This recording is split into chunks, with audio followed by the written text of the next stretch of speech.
It was carnage on Harare's streets once again. Zimbabwean police fired tear gas and water cannons to disperse about 100 people protesting against central bank plans to reintroduce local banknotes. The protesters set out to march through the streets of the capital, Harare, towards the central bank. Ironically, the protesters were carrying flowers in their hands. These are the exclusive visuals with ANN7. The protesters were stopped by riot police who broke up the demonstration. Zimbabweans fear the central bank's plan to introduce banknotes or bond notes in October could open the door to rampant money printing. This happened in 2008 when inflation hit 500 billion%, wiping out people's savings and pensions. ANN7 reporter in Harare, Pindai Dube, is on the line. Thank you very much for joining us on the line, Pindai. Now, describe what happened today, and was it avoidable at all?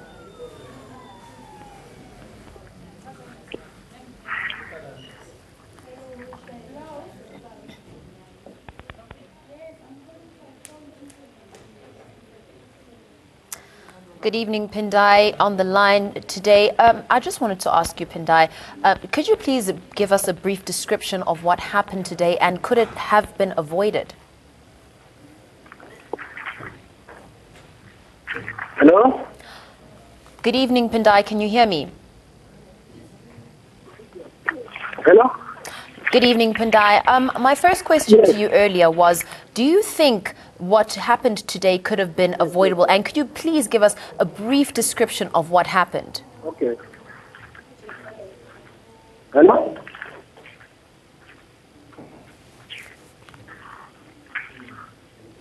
It seems that we've lost Pindai. We'll try reach him a bit later. That was Pindai Dube, who is on the line in Harare there, who's going to give us a bit more information on the Zimbabwean situation there, with the police dispersing the crowd in Zimbabwe, trying to get the people to move on. Now, it was carnage on Harare streets once again. Zimbabwean police fired tear gas and water cannons to disperse about 100 people protesting against central bank plans to reintroduce local bank notes. Now, remember, the protesters set out to march through the streets of the capital of Harare towards the central bank. Ironically, the protesters were carrying flowers in their hands in a peaceful effort. These are the exclusive visuals with ANN7. The protesters were stopped by riot police who broke up the demonstration. Zimbabweans fear the central bank's plan to introduce banknotes or bond notes in October could open the door to rampant money printing. This happened in 2008 when inflation hit 500 billion%, wiping out people's savings and their pensions. Now, also joining us on the line is Patson Zamara, a Zimbabwe activist, joins us today. Thank you very much, Patson, for joining us. Now, what was the reason for the protest, and do you see this police crackdown as illegal? Thank you for having me. The demonstration had everything to do with the cash dynamics or the money dynamics. There's a cash crisis in Zimbabwe, and so the central bank muted an idea to introduce bond notes, and the majority of the citizens are against that idea. And so today we took to the streets in order for us to register our displeasure over the proposed introduction of the bond notes. We do not want them because we know they do have negative ripple effects insofar as the economics or the economy is concerned. What is your grievance with central bank plans to reintroduce local banknotes? We've been through that road before. We have experienced that before. This is not money, it's just bond paper upon which some value is ascribed. And so that in itself leaves us in a precarious economic position. And so as Zimbabweans, we are saying we do not want to slide back to 2008 when the same government introduced bond notes, which led to a lot of untold suffering, which led to economic meltdown. Yes. We do not want that. What we are encouraging the government to do is to make sure that they resuscitate, make sure that they revamp the industry. And once the industries are up and running, then we can have a smooth flow, we can have a free flow insofar as how our lives are lived in Zimbabwe. Now, Patson, do stay on the line. I'm crossing over to Christopher Mushoe, Communications Minister, joining us on the phone line. Thank you so much for joining us. Now, my first question to you, what necessitated the relaunch of the bond notes in Zimbabwe? It seems people are absolutely not happy about this.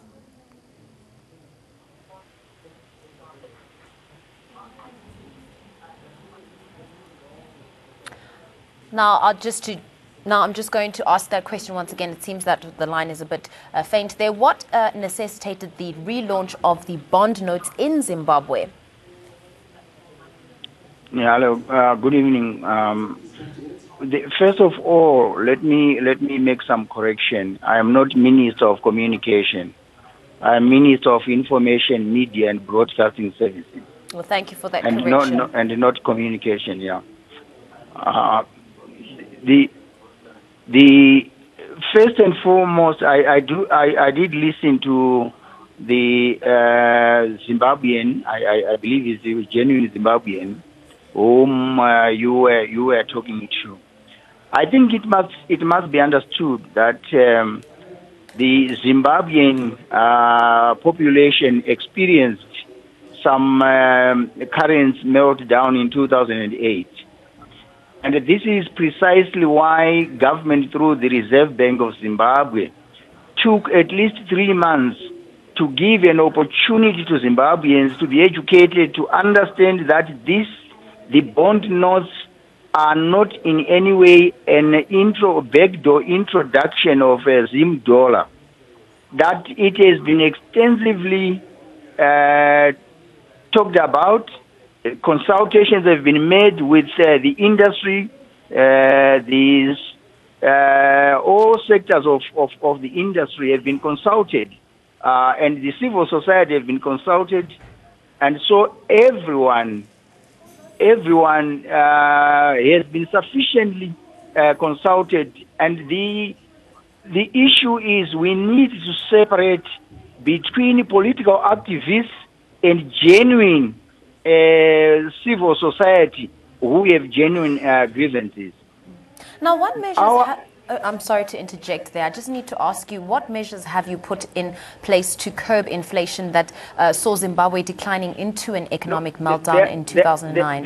There will be no inflation on the bond notes, because bond notes are really backed and guaranteed by a $200 million US facility, which was guaranteed by the Exim Africa Bank.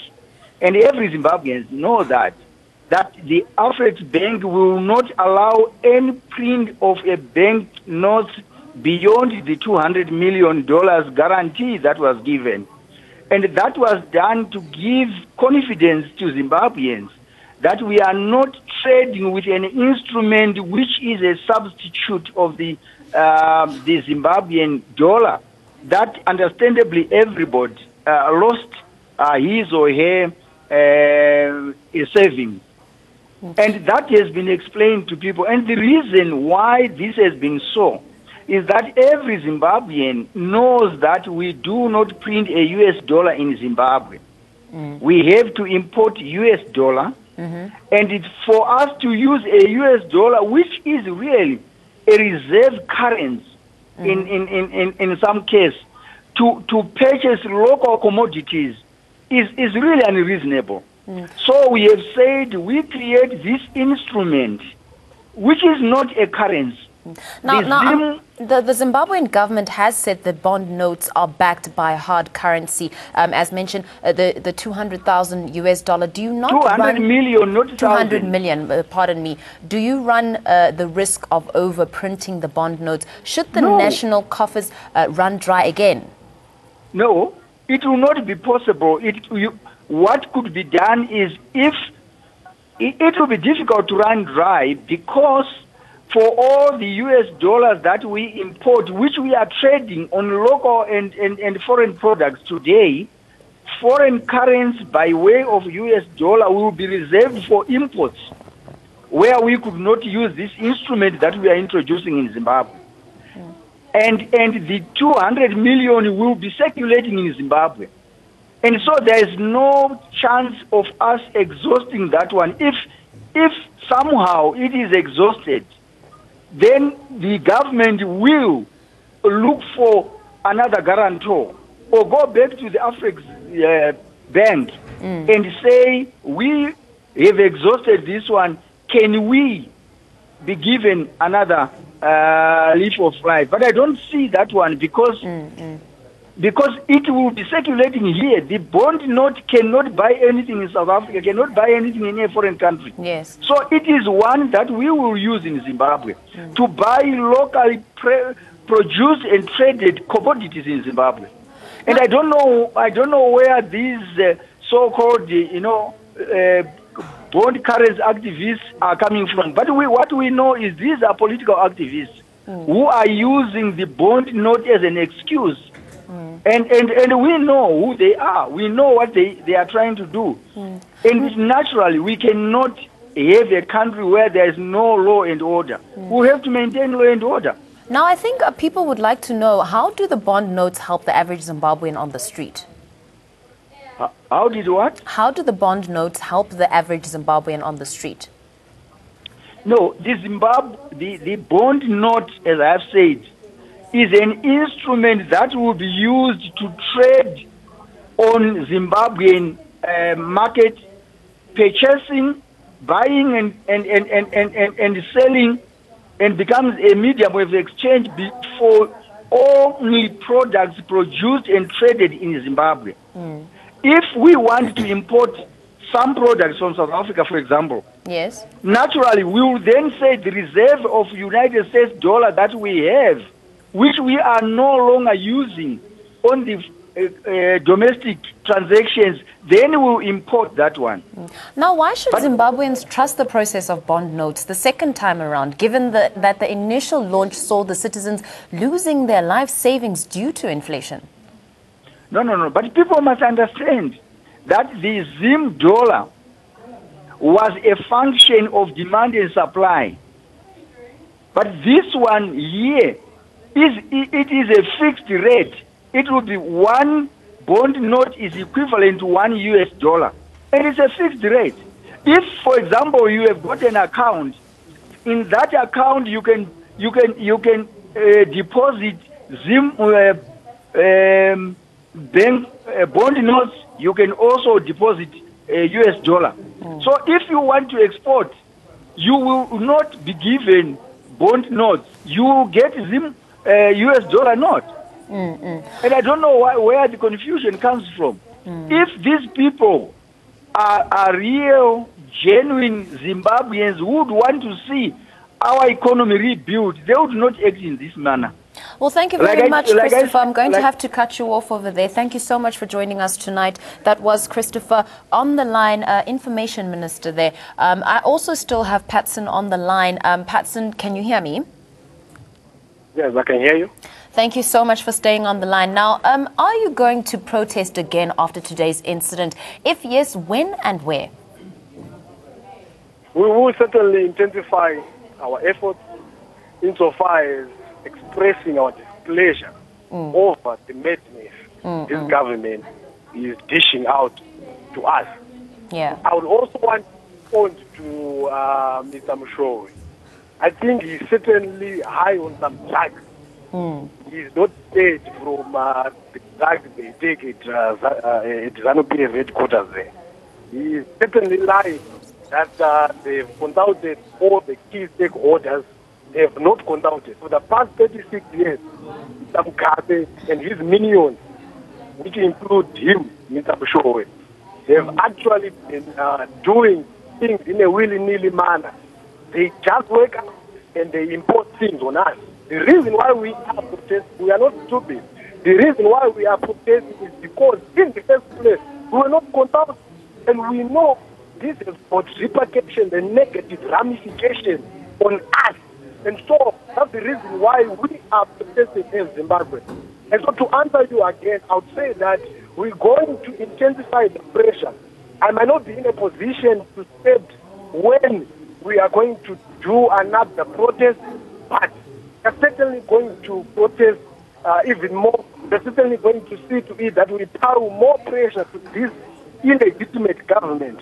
They have exposed themselves and they have revealed to us that they are a mafia masquerading as the government. The reason why they pounce on us today, I don't think is anything that can be justified. They are certainly afraid of their failure. They have been failing and they are failing. And so their reaction is actually an exposition of a government or a system that is afraid of its failing. And we are not going to rest until they let go of us. Well, thank you very much, Patson Zamara there, who's an activist in Zimbabwe on the line, giving us his information in terms of what or where they stand as Zimbabweans.